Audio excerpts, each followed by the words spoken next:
Да, очень круто ты шипишь. По крайней мере, лопила Джамбо Джош, потому что Банбан и Нап-Нап братья. Да, сука, гребаная твою мать! Ты понимаешь, что Банбан и Нап-Нап не братья, потому что Нап-Нап сделан из генома паука, а Банбан из генома человека, сука!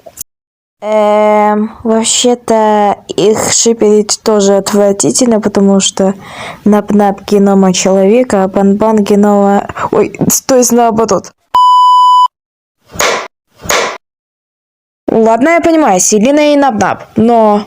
Банбан и Джамбо Джош, почему ты их шиперишь? Это ужасный шип, дура!